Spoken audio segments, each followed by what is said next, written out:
तपाई हेर्दै हुनुहुन्छ हामी सबैलाई समेट्ने सबैको टिभी। मेरो हार्दिक जयगोपाल। बनेपा नगर समितिका सभापति महेशजी लगायत साथीहरूलाई यो भव्य कार्यक्रमको आयोजना गर्नुभएकोमा धेरै धेरै बधाई। हुन त उहाँले मलाई आज एकदम झुक्काएर बोलाउनु भएको छ। 11 बजे आइपुग्नुहोस्, 1 बजे तपाईँलाई छोडिदिन्छौँ भनेर 3 बजेदेखि पार्टीको बैठक राखेर खाना पनि नखाइकन आयो।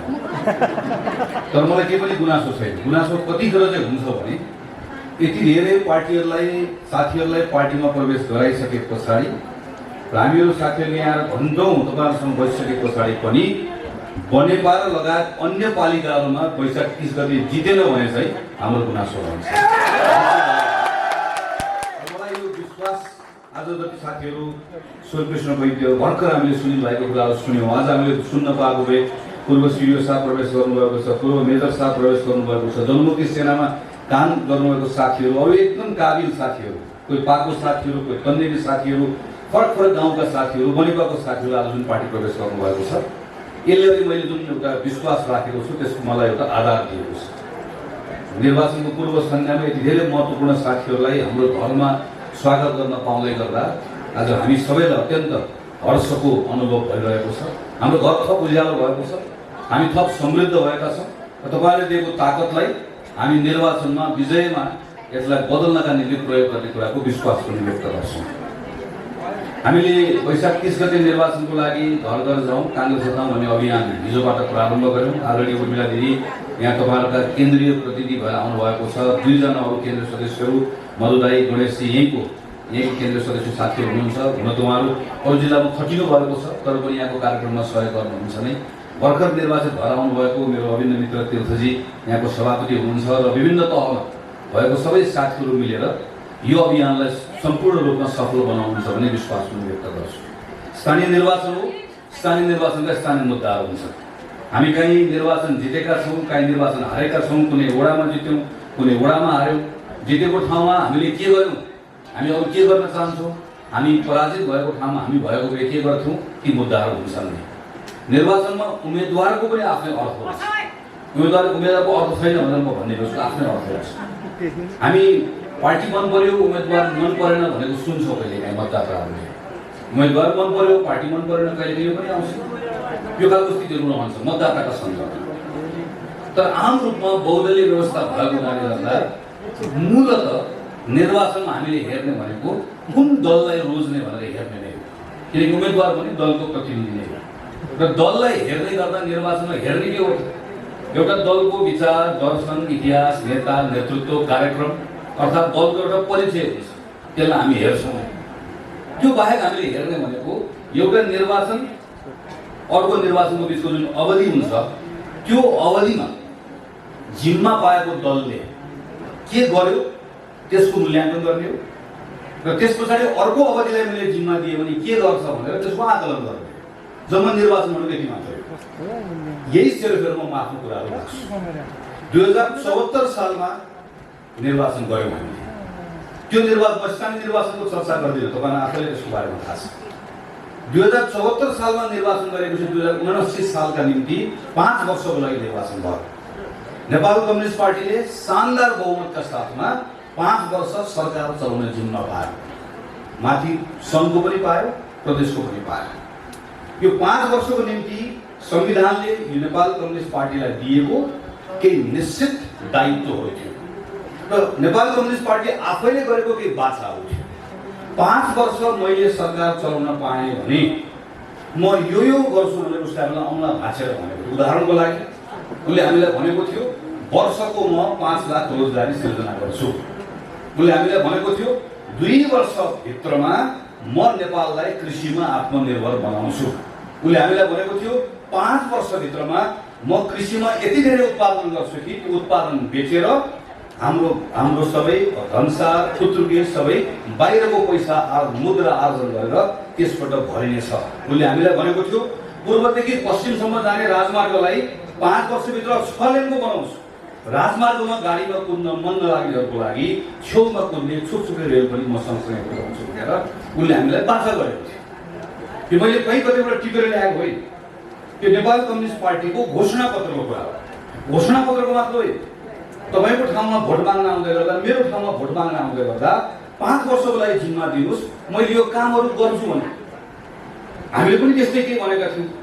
जनताले हामीलाई भन्यो यो पटक तिमीहरू प्रतिपक्षमा बस्ने, जनताले नेकपालाई भन्यो यो पटक तिमीहरू ड्राइभिङ सिटमा बस्ने, यो पटक गाडी तिमीहरूले कुदाऊ, यो पटक 5 वर्षको लागि तिमीहरूलाई जिम्मा दिन्छु, तिमीहरूले भनेको कुरा पुरा गर। निर्वाचनबाट यो ताकत मात्र प्राप्त गर्न उसको निर्वाचन पछाडिको अवधि नेपालको इतिहासमा एउटा सरकार चलाउनको लागि सबैभन्दा अनुकूलको समय थियो। 62 सालको आन्दोलन पछाडि माओवादीलाई हिंसाबाट बाहिर लिएर तर गिरिजाप्रसाद कोइरालाको अन्तरिम सरकारलाई माओवादीसँगको त्यो शान्ति प्रक्रियाको कामलाई अगाडि बढाउनु थियो, संविधान सभाको चुनाव गर्नु थियो। प्रचण्डको नेतृत्वको संविधान सभा असफल भयो, तर त्यसको मुख्य जिम्मेवारी संविधान बनाउनु थियो। 70 सालमा सुशील कोइरालाको नेतृत्वको संविधान सरकारको काम संविधान बनाउनु थियो। 74 सालमा शेरबहादुर देउवाको नेतृत्वको काम चुनाव गराउनु थियो। तर 74 सालमा निर्वाचित भएर आइसके पछाडि पूर्व प्रधानमन्त्री ओलीजीको नेतृत्वको सरकारको काम सबै अगाडि मुख्य कामहरू पत्ते भइसकेको हुनाले गर्दा अब जनताको जीवनसँग जोडिएका विषयहरू, जनजीविकासँग जोडिएको विषय, किसानको विषय, विद्यार्थीको विषय, एउटा श्रमिकको विषय, शिक्षाको विषय, स्वास्थ्यको विषय, पूर्वाधारको विषय, हाम्रा यी तमाम विषयहरू जुन हामीले वर्षौंदेखि गर्न चाहेका थियौँ, तर कहिले संविधान बनाउनु पर्ने, कहिले शान्ति प्रक्रिया टुङ्ग्याउनु पर्ने, कहिले चुनाव गर्नुपर्ने, सरकारका यी प्राथमिकताहरूका कारणले गर्दा यी विषयहरू पछाडि धकेलिए, यी विषयहरूमा काम गर्ने मौका पाएको थियो। 5 वर्षमा नेपाल कम्युनिस्ट पार्टीको सरकारले यो काम गर्यो। आज शेरबहादुर देउवाको नेतृत्वमा सरकार हुनुपर्ने होइन, केपी ओलीको हो कि माधव नेपालको हो कि प्रचण्डको हामी जान्दैन, तर नेपाल कम्युनिस्ट पार्टीकै नेतृत्वमा सरकार हुनुपर्थ्यो। प्रदेशको सरकार पनि काङ्ग्रेसको नेतृत्वमा होइन, उहाँकै नेतृत्व हुनुपर्थ्यो। र 79 सालको निर्वाचन, चाहे त्यो स्थानीय निर्वाचन होस् चाहे त्यो आम निर्वाचन होस्, नेपाल कम्युनिस्ट पार्टीले जनताको बिचमा उभिएर यो 5 वर्षमा मैले औँला भाँचेर यो गरे भनेर भन्नु पर्थ्यो। अनि हामीले छेउमा बसेर तिमीले भनेको जति गरेनौ वा म भएको भए तिमीभन्दा बढी गर्थे, संसारभरिको चुनाव हेरे। तर यो भइरहेको छ। आज हामी 5 वर्षको बिचमा संसद भङ्ग भएको छ, प्रदेशको संसद अस्तव्यस्त छ, अदालत अस्तव्यस्त छ, अर्थतन्त्र अस्तव्यस्त छ। यो सबैको कारण के हो? अघि मधुलाई एउटा विषय उठाउनु भएको छ। यो सब नेपाल कम्युनिस्ट पार्टी जसले 5 वर्षको लागि जिम्मा लिएर गयो, 5 वर्ष चलाउन सकेन। तपाईको गाउँमा आउने सानो ओलीलाई पनि तपाईले के भन्नु पर्यो भने 5 वर्ष जिम्मा लिएर गएको काम पुरा गर्न सकेनौ, फर्केर किन आएको भनेर भन्ने हिम्मत गर्नुपर्छ। एकपटक भन्नै पर्छ। हामीले बाटो खन्यौं, बाटोमा गाडी पनि ल्यायौं, गाडीभित्र गाडीलाई उकारो सबैको बिचमा एउटा बिन्दुसम्म पुर्यायौं, एउटा स्टेसनसम्म पुर्याइसके पछाडि अब त्यो गाडीमा नेपाल कम्युनिस्ट पार्टीलाई ल्याएर हाल्यो। केपी ओलीले ड्राइभिङ सिटमा राख्यो र उहाँलाई भन्यो अब सँगै अगाडि बढ्नु। पहिलो स्टेसनमै उहाँले हामीलाई झालिदिनु र भन्यो तिमीहरूको जम्मा 3 सिट ल्याएको, बस यतै बस, हामी जान्छौँ। एक्लै अगाडि बढ्नु, गाडी अर्को गन्तव्यसम्म पुर्याउनु पर्नेहरू बिचमा झगडा गरेर आफै गाडी डिलबाट झारिसकेपछि आधा यात्रुहरू, आधा गाडीमा चढेका मानिसहरू भिरमा पाखामा हामी यहाँ छौँ भन्ने हामीले गएर उद्धार गरेर ल्यायौँ। अनि जसले गाडी चलाउने ड्राइभर हो ऊ आफै गाडी भिरबाट धकेल्छ। त्यसपछि हामीतिर आएर फर्केर म जतिको बहादुर कोही छ भन्छ। गाडी जिम्मा चलाउने जिम्मा पाएको मान्छे गाडी पुर्याउनु पर्ने ठाउँमा गाडी पुर्याउँदैन, आफै गाडी धकेल्छ, भिरबाट लडाउँछ। तर छाती ठोकेर दाबी के गर्छ भने म जतिको बहादुर कोही पनि छैन। जुन चौकीदारलाई घरको रखवाली गर्न दियो त्यही चौकीदारले घरको ताला फोड्छ, सामान चोर्छ। जसलाई भकारीको रक्षा गर्न दियो आफै भकारीमा आगो लगाउँछ र उसले भन्छ फेरि एकपटक चौकीदारी गर्न मैले पाउनुपर्छ, उसले भन्छ फेरि एकपटक भकारीको रक्षा गर्न मैले पाउनुपर्छ। तर एकपटक हिसाब किताब नगरिकन चोर्ने चौकीदारलाई जिम्मा दियो भने, भकारीमा आगो लगाउनलाई जिम्मा दियो भने फेरि आगो लाग्छ, फेरि चोरी हुन्छ, फेरि गाडी चलाउँछ। यो यहाँको मात्र होइन, संसारभरिको निर्वाचनको नियम यही हो। निर्वाचनमा एउटा अवधिमा काम गर्नेले के भन्छ, मैले यति काम गरेँ फेरि मलाई काम गर्न दियो भन्छ। निर्वाचनमा पराजित हुनेले यो पटक मलाई मौका दियो भन्छ। भर्खर हामीले भारतको निर्वाचन हेर्यौँ, प्रधानमन्त्री मोदीको सरकारले भन्यो मैले यो काम गरेर आएको छु, म काम गर्नु थियो। उत्तर प्रदेशमा जित्यो। पन्जाबमा कांग्रेसको गभर्नमेन्ट थियो, उसले भने मैले यो काम गरेर आएको छु। आम आदमी पार्टी आएर उसले भन्यो होइन यो भन्दा राम्रो काम म गर्छु, उसले जित्यो। सरकारमा भएको हारे। चुनाव भनेको यही हो। अमेरिकामा ट्रम्पले भने मैले संसारभरिलाई चकित पार्ने गरिकन अमेरिकालाई बलियो बनाएको छु। डेमोक्रेटिक पार्टी आयो, उसले भने होइन यसले 5 वर्षमा काम गरेर म गर्छु। डेमोक्रेटिक पार्टी जित्यो। चुनाव भनेको यही। चुनावमा हिसाब किताब गर्ने जनताले हिसाब किताब गर्ने नै चुनावमा हो। चुनावमा हिसाब किताब गरेन भने प्रणाली कमजोर हुन्छ। 48 सालमा हामीले बहुमत प्राप्त गर्यौं, बहुमत थेक्न सकेनौं। हामीलाई ठेगान लगाइदिएका अनुसारमा जनताको ताकत के हो? 56 मा एमाले र माले फुट्यो, जनताले एमाले र ठेगान लगाइदिए, मालेलाई ठेगान लगाइदिए। 70 सालको चुनावमा माओवादीले जिम्मा पुरा गर्न सकेन, माओवादीले ठेगान लगाइदिए। जनताले ठेगान लगाउने हुनाले नै डेमोक्रेसी भयो। 5 वर्षमा एकचोटि मतको अधिकार प्राप्त गर्दै गर्दा त्यो मताधिकार प्रयोग गर्दाखेरि शक्ति प्रयोग गर्ने। त्यसैले कांग्रेसले यो पटक जनताको बीचमा आफूलाई मत हाल्ने भन्दा पनि यो प्रश्न लिएर जाने पर्छ। अनि सँगसँगै हामीले भन्यो नेपाल कम्युनिस्ट पार्टीलाई यो प्रश्नको उत्तर दिनुपर्छ भन्दै गर्दा हामीले पनि जनताको बीचमा उभिएर हामीले भन्ने हो। यो पटक हामीले गर्वका साथ भन्ने हो, हामीलाई मत किन नदिने? अघिल्लो पटक हामीलाई कहाँ राखे? बनेपा पनि हामीलाई तल बस्छ भने, धुलिखेलमा पनि हामीलाई तल बस्छ भने, हामीलाई तलै बस्छ भने, हामीलाई संसदमा पनि तल बस्छ, केन्द्रमा पनि भने, प्रदेशमा पनि तल बस्छ भने, हामी जहाँ बस्छ भन्यौं त्यही बस्छ। नेपाल कम्युनिस्ट पार्टीले सरकार चलायो, सरकारलाई प्रश्न गर्यो, विरोध गर्यो, प्रतिरोध गर्यो, सहयोग गर्नुपर्ने ठाउँमा सहयोग गर्यो। 2 वर्ष लगातार सरकार चलाउन पाउँदै गर्दा अघि चर्चा गरिसक्नु भएको साथीहरूले पुरानो दिन सम्झौं। नेपाल कम्युनिस्ट पार्टीको प्रत्येक दिन कुनै न कुनै काण्ड मात्र भयो।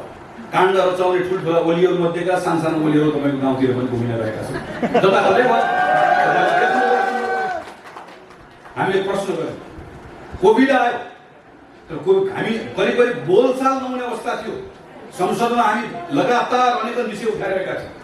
तर कोभिडको महासंक्रमणको स्थिति आइसके पछाडि नेपाली कांग्रेस पार्टी नै हो जुन पार्टीले सबैभन्दा पहिला संसदमा अब यसरी अगाडि बढ्नुपर्छ भनेर प्रस्ताव मात्र ल्याएन। सरकारलाई हामीले भन्यौं जबसम्म कोभिडको महामारी रहन्छ तबसम्म सङ्कटमा सरकारसँग हामी उभिन्छौँ। तपाईहरु जस्तो पार्टीको आम कार्यकर्ताले तिरेको पैसा जम्मा गरेर 50 लाख रुपैयाँ बोरामा हालेर सरकारको खातामा जम्मा गर्न जाने पहिलो पार्टी नेपाली कांग्रेस पार्टी। तर त्यही कोभिडको बेला सम्झनुस् तपाईहरु 10,000 मानिसहरू मरेका छन्। 10,000 मेरो परिवारको मात्र 3 जना मेरो नजिकको परिवारको सदस्य गुमाएका छन्। पार्टीका सयौं सदस्य गुमाएका छन्। म दावाका साथ भन्छु, यही क्षेत्रमा काम गर्दा आएको आधारमा भन्छु, 10,000 मान्छे मध्ये सरकार अलिकति मात्र संवेदनशील भएको भए 8,000 मान्छेको ज्यान जोगाउन सकिन्छ। तर संसारमा कुनै पनि नहुने महामारीको बेलामा त, महारोग लागेको बेलामा त, अरू बेलामा ठग्नेहरूले समेत पनि भगवानसँग डराएर त्यो बेलामा ठग्न बन्द गर्छ। तर महामारीको बेलामा औषधिमा ठग्ने, डाक्टरले लगाउने पिपिई सेटमा भ्रष्टाचार गर्ने, मास्कमा भ्रष्टाचार गर्ने र हुँदा हुँदा बाहिर काम गर्न गएको श्रमिकहरू नेपाल भित्रमै गर्दा उनको टिकटमा समेत पनि कमिसन खाने धेरै पुरानो कुरा होइन, हामी देखेर आएको। तर त्यस्तो बेलामा पनि, सङ्कटको बेलामा पनि कांग्रेस नेपाल कम्युनिस्ट पार्टीको सरकार सँगै उभियो। कोभिडको त्यत्रो महामारी तपाईँ हामी जन्माउन पाउँदैन थियौँ। सम्झनुहोस् त्यो बेलामा सरकार आफैले तथ्याङ्क निकालेको थियो र भनिरहेको थियो 10,000 मानिसहरू मरिसकेका छन्। 16 लाखभन्दा बढी मानिसहरू जो पहिला गरिब थिएनन् कोभिडको कारणले गर्दा गरिब भइसकेका छन्। 15 लाखभन्दा बढी मानिसहरूले जो पहिला रोजगारी पाएका थिए तिनले रोजगारी गुमाएका छन् भन्ने तथ्याङ्क निकालेको सरकारले, कांग्रेसले यत्रो छ, प्रतिपक्ष छ, हामी तपाईलाई मद्दत गर्छौँ भनिरहेको बेलामा के गर्यो? त्यस्तो बेलामा संसद भङ्ग गर्यो। पुस 5 गते संसद भङ्ग गरेको बेलाको दिन सम्झनुस्, कस्तो समय थियो? के त संसद भङ्ग गर्ने बेला थियो कि यो विषयमा काम गर्नुपर्ने थियो? तर त्यो बेलामा पनि नेपाली कांग्रेसले संयमित भएर आफ्ना प्रश्न उठाइराख्यो। तर महाव्याधिका बीचमा सरकारसँग असहमतिको बीचमा पनि सरकारलाई मद्दत गरिराख्यो। हामी के गर्नुपर्थ्यो? संसद भङ्ग भयो, अदालतको मुद्दा गयो, अदालतले संविधानको व्याख्या गर्न पर्ने अधिकार प्रयोग गरेर संसदको पुनर्स्थापना गर्यो। केही नेपाल कम्युनिस्ट पार्टीबाट चुनाव जितेर गएका मानिसहरू बालबाटारमा गएर भने यो संविधानमा कसैले जोगाउन सक्दैन। शेरबहादुर देउवालाई गएर भने त्यो निवेदन लेख्ने मान्छे आज कोही एमालेमा हुनुहुन्छ, कोही माओवादीमा हुनुहुन्छ। हामी अहिले समाजवादी पार्टीमा भएको मात्र होइन, भीमरावदेखि सुरेन्द्र पाण्डेसम्म, घनश्याम भुषालदेखि लिएर अरू बाँकी रहेका थुप्रै सांसदहरू जो अहिले नेकपा एमालेको सांसद हुनुहुन्छ, म जस्तो थुप्रै सांसदहरूसँग सँगै लाइनमा उभिएर गएर अदालतमा गएर केपी ओलीले संसद विघटन गर्नुभएको कुरा असंवैधानिक हो, शेरबहादुर देउवालाई प्रधानमन्त्री बनाउनु पर्छ भन्ने निवेदन दिएको होइन। त्यही निवेदनको आधारमा सरकार बनेको होइन। अनि यो सरकार बनिसकेपछि नेपाली कांग्रेसको सरकारको सबैभन्दा ठुलो जिम्मेवारी नागरिकलाई खोप लगाउने सबैभन्दा ठुलो जिम्मेवारी भनेर अहिले करिब 70% नागरिकलाई खोप लगाएको होइन। र अहिलेको हाम्रो जिम्मेवारी भनेको हामीले चुनाव गराउनुपर्छ, हामी स्थानीय चुनाव गराउँछौँ अनि हामी आम चुनाव गराउँछौँ र देशलाई त्यही ट्र्याकमा राख्छौँ भनेर भनिरहेको होइन। यो आधारमा अब हामीले जनतालाई गएर भन्ने हो, 5 वर्षमा हामीलाई जे जिम्मा दिएको हो त्यो जिम्मामा हामी चुक्यौँ कहाँ? हामीलाई यो पटक पुरस्कार नदिने किन? नेपाल कम्युनिस्ट पार्टीलाई संसद जिम्मा, सरकार जिम्मा दियो, संसद भङ्ग गर्छ। संसदमा अहिले आयो, नारा लगाएर संसद चल्न दिनु। आज संसद चलेको भए नागरिकताको कानुन बनाउनु पर्ने हामीलाई, कर्मचारीको कानुन बनाउनु पर्ने हामीलाई, एसिड फाल्नेहरूमाथिलाई कडाभन्दा कडा सजाय दिने कानुन बनाउनु पर्ने हामीलाई। संसद अवरुद्ध गरेर यी तमाम कानुन बनाउने कुराहरूलाई नेपाल कम्युनिस्ट पार्टी एमाले रोकिरहेको छ। सरकारमा बस्यो, संसद भङ्ग गर्छ। संसदमा अर्को सरकार आयो, संसद चल्न दिनु। त्यसो भए 5 वर्ष फेरि संसदमा किन पठाउनु? ताकत किन दिनु? स्थानीय सरकारमा किन पठाउनु? यो प्रश्न नेपाली कांग्रेसको साथीहरूले प्रत्येक ठाउँमा गएर गर्नुपर्छ। त्यसैले पहिलो प्रश्न, एउटा अवधिको मूल्याङ्कन नै हो चुनाव। 74 सालदेखि 79 सालसम्मको मूल्याङ्कन जनताको बिचमा गएर यो मूल्याङ्कन गर्नुपर्छ भन्ने कुरा हामीले राख्न जान्नुपर्छ, राख्न सक्नुपर्छ। दोस्रो प्रश्न भनेको चुनाव भनेको पार्टी छान्ने हो। पार्टी छान्ने गर्दा के को आधारमा छान्छ? पार्टीको विचार, इतिहास, पार्टीको नेता, नेतृत्व, कार्यक्रम र पार्टीको निर्णय। र कहिलेकाहीँ कुनै एउटा घटनाहरू यति महत्त्वपूर्ण बन्छन् इतिहासमा कि पार्टीको विचार के हो, नेता कस्तो छ, नेतृत्व कस्तो छ, यो पार्टीले कसरी सोच्छ भनेर छुट्याउनका निम्ति त्यो घटनाले धेरै ठुलो मद्दत गर्न सक्छ। हाम्रा सन्दर्भमा एमसीसी त्यस्तै एउटा प्रकरणको रूपमा आएको छ। यो कुनै एउटा सहयोगको विषय मात्र रहेन। एमसीसी आजको दिनमा नेपालका राजनीतिक दलहरू कस्ता कस्ता छन्, नेपालका नेताहरू कस्ता कस्ता छन् भनेर छुट्याउनका निम्ति हामीलाई सजिलो बनाउने एउटा प्रकरणको रूपमा पनि हाम्रो बिचमा आएको छ। 2066 सालमा माधव नेपाल प्रधानमन्त्री हुँदा नेपाल कम्युनिस्ट पार्टी एमालेको नेता सुरेन्द्र पाण्डे अर्थमन्त्री हुँदा 2066 सालमा संयुक्त राज्य अमेरिका गएर एमसीसीको मुख्यालयमा गएर अमेरिकाले यत्रो अनुदानको कार्यक्रम दिइरहेको छ। त्यसैले नेपाललाई पनि अनुदान चाहिएको छ। नेपाललाई तिमी मित्र राष्ट्र भन्छौ, अरूलाई मात्र अनुदान दिएर हाम्रो अनुदान दिनुपर्छ भनेर पहिलोपटक भन्ने माधव नेपालको सरकार। माधव नेपालको सरकार गिरेपछि झलनाथ खनालको सरकारको उपप्रधानमन्त्री भरतमोहन अधिकारी अमेरिका गएर 4 दिन बसेर त्यहाँको मन्त्रीलाई भेटेर माधव नेपालको सरकारले सुरु गरेको बहसलाई अगाडि बढाएर एमसीसी कार्यक्रममा हामीले राखिदिनु पर्यो भनेर पहिलो औपचारिक आग्रह गर्ने झलनाथ खनालको सरकार, जुन सरकार भनेको एमाले र माओवादीको संयुक्त सरकार। नेपालको सरकारको यो अनुरोधलाई प्रतिक्रिया दिँदै संयुक्त राज्य अमेरिकाको तर्फबाट तपाईँहरूको अनुरोधलाई हामीले स्वीकार गरेका छौँ। तपाईँहरू प्रारम्भिक रूपमा छानिनु भएको छ, तर यो प्रारम्भिक छनौट मात्रै। अब नेपालमा संवाद गर्नुको लागि एउटा मान्छे तोकिदिनुहोस् भनेर पत्र पठाउँदै गर्दा नेपालमा सरकार बदलिएर बाबुराम भट्टराईको सरकार, माओवादीको सरकार हत्त नपत्त खुसी भएर धन्यवाद भनेर पत्र लेख्छ र उसलाई के भन्छ, हामीले फलाना व्यक्ति छुटाएका छौँ। बाबुरामको सरकार जान्छ, चुनावभन्दा अगाडि खिलराजको सरकार आउँछ, त्यसले केही काम गर्छ। 70 सालमा सुशील कोइरालाको नेतृत्वको सरकार आउँछ, त्यो सरकारले 2 वर्ष काम गर्छ र कुन परियोजना छान्ने भनेर काम गर्छ। कहिले फास्ट ट्र्याक छान्ने भन्छ, कहिले गोदारा चाँदनीमा ड्राई पोर्ट बनाउने भन्छ, कहिले यो छान्ने कहिले त्यो छान्ने भन्छ। अन्तिममा के निर्णय गर्छ भने होइन, यत्रो धेरै आम जनताको लगानी जलविद्युतमा भएको छ। तपाईँहरूले जलविद्युतको सेयर किन्नु भएको छ कसैले? ब्याङ्कमा पैसा राख्नु भएको छ? हाम्रो अरबौँ रुपियाँ जलविद्युत उत्पादन गरेर लागेको छ। जलविद्युत उत्पादन हुन्छ अब 1-2 वर्षमा, तर उत्पादन भएको विद्युत हिँड्नको लागि प्रसारण लाइन छैन। त्यो प्रसारण लाइन भएन भने विद्युतको उत्पादन जान्छ मात्र होइन, आम जनताले ब्याङ्कमा राखेको जलविद्युतमा लगाएको लगानी डुब्दै गर्दा धेरै नागरिकहरू कङ्गाल हुन्छ।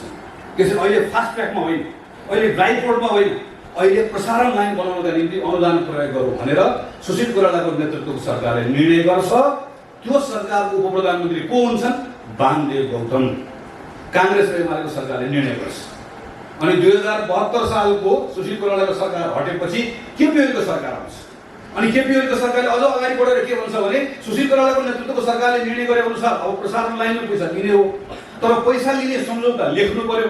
सम्झौता लेख्नुलाई प्राविधिक सहयोग पनि चाहियो, वित्तीय सहयोग पनि चाहियो। हिसाब गर्दै गर्दा हामीलाई 1 अरब 13 करोड चाहियो भनेर एमसीसीसँग पैसा माग्छ। र त्यो पैसा माग्ने निर्णय गरेको मन्त्री परिषदको अध्यक्ष कसले गर्छ? केपी ओली। त्यसको उपप्रधानमन्त्रीको सीपी मैनाली, चित्रबहादुर केसी, कमल थापा, र त्यसको अर्को उपप्रधानमन्त्रीको भीमराव। उनीहरू बस्छन् र 1 अरब 13 करोड माग्ने निर्णय गर्छ। अनि परियोजना लेख्न थालिन्छ। त्यो परियोजना लेख्दा लेख्दै सरकार जान्छ, प्रचण्डको सरकार आउँछ। अनि प्रचण्डको सरकार आइसके पछाडि प्रचण्डको सरकारको अर्थमन्त्री कृष्णबहादुर मल्ल प्रस्ताव लिएर आउँछन्। भन्छन् अब प्रस्ताव लेखियो, वार्ता गर्नु पर्यो, साइन गर्नु पर्यो। अनि वार्ता सुरु हुन्छ। वार्ता सुरु हुँदै यो सरकार जान्छ, शेरबहादुरको सरकार आउँछ, त्यसले हस्ताक्षर गर्छ।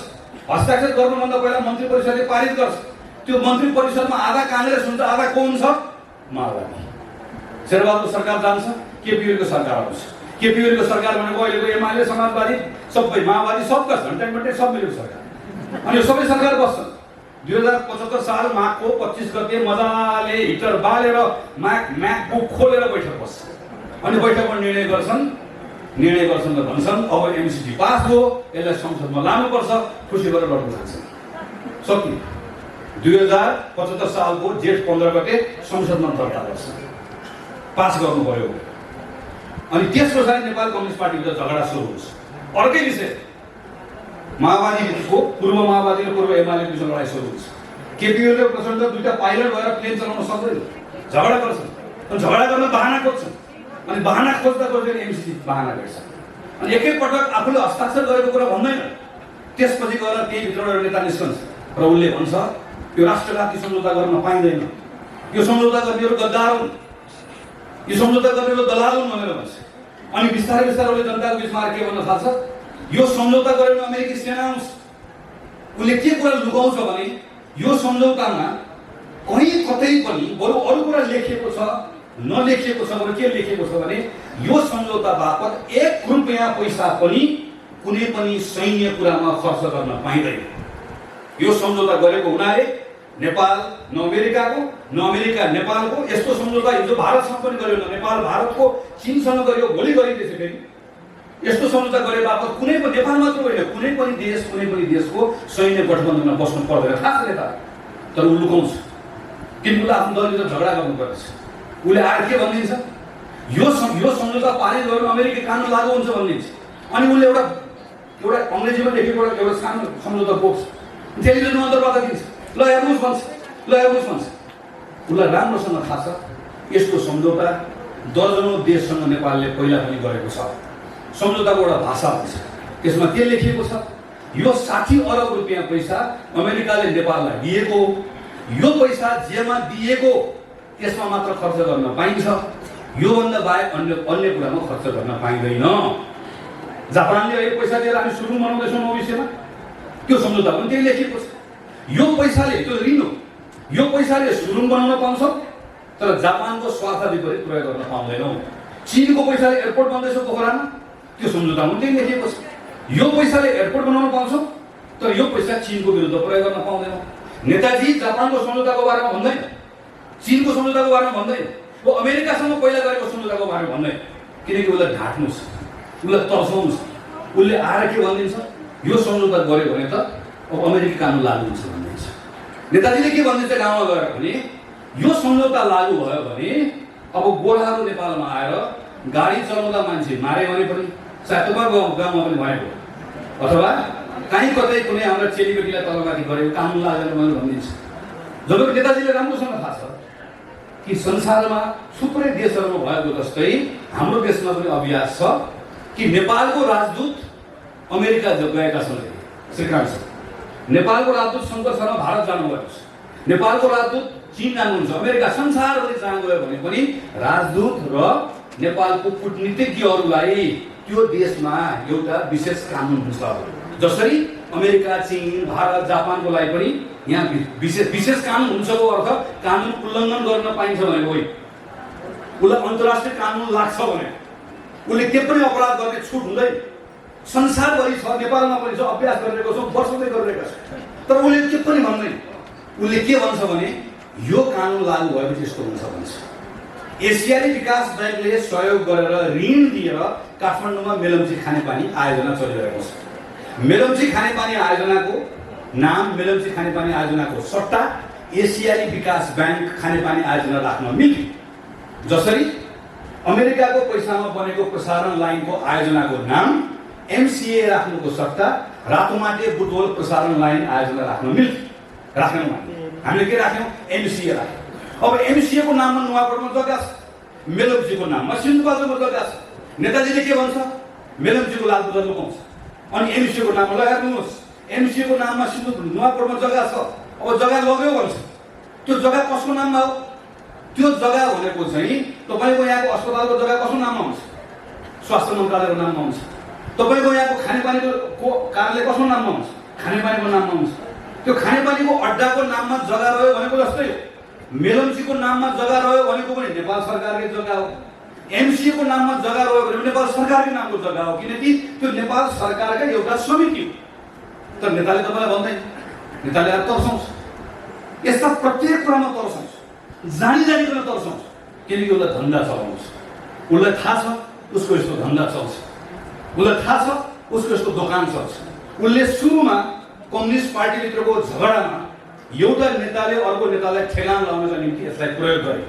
तर समयक्रममा जनतामा आगो लाउँदै जाँदै गर्दा उनले के थाहा पाए भने यो त राम्रोसँग फैलिएको छ, गाउँ गाउँमा फैलिएको छ, टोल टोलमा फैलिएको छ। यसबाट त भोटको फाइदा हुन्छ, किनकि उनीहरू अभ्यस्त भएका छन्। उनीहरूले एउटा पसल चलाएका छन्, त्यो पसलमा एउटा व्यापार गरेका छन् वर्षौँदेखि। त्यो व्यापार भनेको भएको व्यापार, त्यो व्यापार भनेको भ्रमको व्यापार। म अस्ति सुर्खेतमा गएको थिएँ, एउटा 9 कक्षाको बहिनी कार्यक्रममा आएर मलाई प्रश्न सोध्नु उठ्यो र मलाई भनिन् तपाईँलाई प्रश्न सोध्नु छ। म आज विद्यालय नगइकन आएँ, विद्यालय नगइकन आउनुभएको, सोध्नुहोस् प्रश्न, के छ प्रश्न? अनि उनले मलाई भने तपाईँले एमसिसी हस्ताक्षर गरेको थियो, निन्द्रा लाग्यो, तपाईँले नेपालको स्वाधीनता बेच्दै गर्दाखेरि आनन्दले सुत्नुभयो। 9 कक्षाको बहिनी, त्यसलाई तर्साइदिएको छ। स्कुल छोडेर आएपछि उनलाई के लागेको छ भने बिर्सिसक्यो, डुबाइसक्यो, देश बेच्न आएका छ। अनि मैले सम्झिहालेँ अगाडि 2065-66 सालतिर जाजरकोटमा हैजा लागेको बेलामा माओवादीको एउटा नेताले रेडियोमा अन्तर्वार्ता दिएको। किन हैजा लाग्यो भने बिबिसीले सोधेको, उसले के भन्छ भने जबसम्म अमेरिकी साम्राज्यवाद र भारतीय विस्तारवाद नेपालबाट जाँदैन तबसम्म हाम्रो जाजरकोट हैजा जाँदैन। यसो सुन्छु, यो एउटा ठाउँ मात्रै होइन। यी सबै मानिसहरूलाई के थाहा छ भने हामी गरिब छौँ, हाम्रो विकासको ठुलो आकाङ्क्षा छ, हाम्रो सानो देश छ, हामीलाई तर्साउन सजिलो छ, हामीलाई भयभीत बनाइदिन सजिलो छ। यी भएका व्यापारीहरू, यी भ्रमका व्यापारीहरू, यी भएर भ्रमका व्यापारीहरूलाई यिनको दोकान बन्द गरिदिएन भने यी फेरि अर्को विषयमा धन्दा चलाउन आउँछ। यो पटक यिनको दोकान बन्द गर्ने। त्यसैले मैले भनेको छु, गाउँ गाउँमा जानुहोस् पार्टीको साथीहरू। यो पटक एमसिसीको प्रकरणलाई एउटा कुनै सम्झौताको विषय होइन। यसलाई हामीले पुस्तक बनाएका छौँ, पढ्नुहोस्, बुझ्नुहोस्, एउटा एउटा थाहा पाउनुहोस्। गाउँ गाउँमा जानुहोस्। एमालेको साथी कोही बढी कुरा गर्न आउँछ भने ठुलो बोलीको सानो बोलीको कसैको कार्यकर्ता आउँछ, तपाईँ दायाँ माया केही न के भनिहाल्नुहोस् भने धेरै ठुलो कुरा गर्ने होइन। बसको टिकट काटिदिने, महँगो पनि छैन बनेपाबाट, काठमाडौँ पठाइदिने, त्यहाँबाट काठमाडौँबाट सरासर कोटेश्वरबाट अगाडि यता काठमाडौँ पुग्नु पर्ने भक्तपुर बालकोट जाने र के पनि नभन्ने एमालेको साथीले सँगै लिएर जाने। बालाई भेट्ने, बा 2075 साल माघको 25 गते बाले एमसिसी पास किन गरेको भनेर सोध। यति सोधेको पहिला त्यो प्रश्नको उत्तर लिएर आउने, अनि गाउँमा ठुलो कुरा। कोही अर्को माओवादीको साथीले ठुलो कुरा गर्छ भने उसलाई पनि कोटेश्वरबाट कुमलटार पठाउने, त्यहाँ जाने, बालाई भेट्ने र बालाई त्यही सोध्ने। बाला त 3 मिति सोध्ने, 2073 सालको मङ्सिरको सोध्ने, 73 सालको शहीदको सोध्ने र 2074 सालको जेठ 19 गते। एक दिन बरु बैठकमा नसा लागेको हुनसक्छ। तिनवटा बैठकमा पुष्पकमल दाहालको अध्यक्षतामा बसेको बैठकले सबैभन्दा बढी एमसिसीको बारेमा निर्णय